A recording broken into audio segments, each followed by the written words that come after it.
क्या दुबई अब महफूज नहीं रहा? क्या वो शहर जिसे दुनिया सेफ हेवन कहती थी आज मशरिक़ वुस्ता की सबसे खतरनाक जियोपॉलिटिकल कशमकश के साए में खड़ा है? नाजरीन, इसराइल, अमेरिका और ईरान के दरमियान बढ़ती हुई कशीदगी ने पूरे खित्ते की बुनियादें हिला दी हैं। और जब खित्ता जलता है तो शौले सिर्फ सरहदों तक महदूद नहीं रहते, वो मालियाती मराकज़ तक पहुंचते हैं, वो बिजनेस हब्स तक पहुंचते हैं, वो उन शहरों तक पहुंचते हैं जहां दुनिया अपनी दौलत महफूज समझती है। और इन्हीं शहरों में सबसे ऊपर नाम आता है दुबई का। सवाल यह है, क्या दुबई अब खतरे के दायरे में है? क्या ईरान की सख्त वार्निंग कि जो ममालिक अमेरिका और इसराइल को स्ट्रेटेजिक सहूलत देंगे वो महफूज नहीं रहेंगे, खलीज के शहरों के लिए एक बराह रास्त पैगाम है? यूएई, सऊदी अरब, कतर, बहरीन, ओमान सब अलर्ट पर हैं।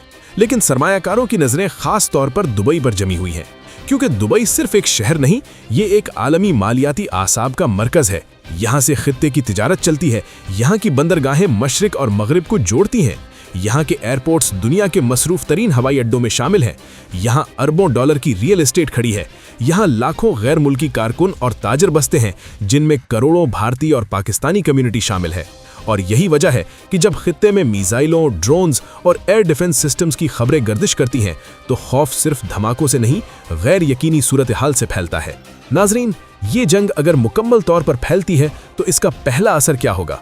सप्लाई चेन मुतासिर होगी, शिपिंग इंश्योरेंस रेट्स बढ़ेंगे, कार्गो सुस्त होगा, कीमतें ऊपर जाएंगी, सरमायाकार रुक जाएंगे, रियल एस्टेट में वेट एंड वॉच की कैफियत आ जाएगी। और यही वो नुक्ता है जहां दुबई की चमक को सबसे बड़ा चैलेंज दरपेश हो सकता है, क्योंकि दुबई की असल ताकत इसका एतमाद है और जंग के साए में एतमाद सबसे पहले हिलता है। रिपोर्ट्स कहती हैं कि दिफाई निज़ाम मजबूत है, जदीद एयर डिफेंस सिस्टम्स मौजूद हैं, आलमी इत्तेहादियों की मदद हासिल है। लेकिन सवाल यह है कि क्या किसी भी मुमकिना इलाकाई तसादुम में 100% तहफ़्फ़ुज़ मुमकिन है? ईरान की हिकमत अमली सिर्फ बराह रास्त हमला नहीं बल्कि स्ट्रेटेजिक दबाव भी हो सकती है। वो अपने मुखालिफिन के इत्तेहादियों को नफसियाती दबाव में रख सकता है और यही नफसियाती दबाव किसी भी शहर को वॉर जोन बनाए बगैर भी एहसास वॉर जोन में तब्दील कर सकता है। दुबई में लेबर कैंपों में बैठा मजदूर, यूनिवर्सिटी में पढ़ता तालिब इल्म, शॉपिंग मॉल में सरमाया लगाने वाला ताजिर, पालम जमीरा में प्रॉपर्टी खरीदने वाला गैर मुल्की, सबके जहन में एक ही सवाल गर्दिश कर रहा है, अगर खित्ते में मुकम्मल जंग छिड़ गई तो क्या होगा? क्या एयर स्पेस बंद हो सकता है? क्या बंदरगाहें आर्जी तौर पर मुअत्तल हो सकती हैं? क्या इनखला के प्लान तैयार हैं? क्या फ्लाइट्स मनसूख हो सकती हैं? नाजरीन, जंग सिर्फ बारूद से नहीं लड़ी जाती, जंग मईशत पर दबाव डालकर भी लड़ी जाती है।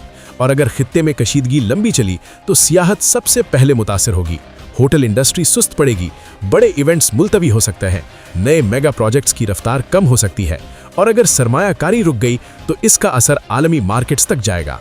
दुबई इंतजामिया अपनी आलमी साख को बचाने के लिए मुसलसल यकीन दहानियां कर रही है, सिक्योरिटी अलर्ट बरकरार है, सिफारती तवाजुन कायम रखने की कोशिश जारी है।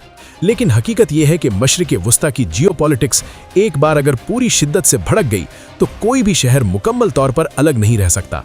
क्या दुबई मुकम्मल वॉर जोन है? फिलहाल ऐसा कहना दुरुस्त नहीं होगा, लेकिन क्या ये खित्ते की कशीदगी के दबाव में है? इसका जवाब है हाँ, नफसियाती और मुआशी सतह पर दबाव बढ़ रहा है।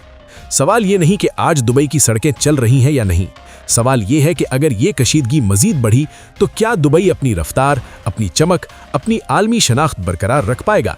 क्या सेफ हेवन का तसव्वुर बरकरार रहेगा या खित्ते की बड़ी ताकतों की शतरंज में दुबई एक स्ट्रेटेजिक मोहरा बन जाएगा?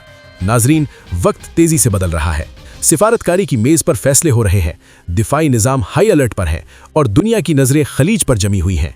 आने वाले दिन तय करेंगे कि दुबई दोबारा मजबूती से उभरेगा या खित्ते की इस कशीदगी की कीमत चुकाएगा।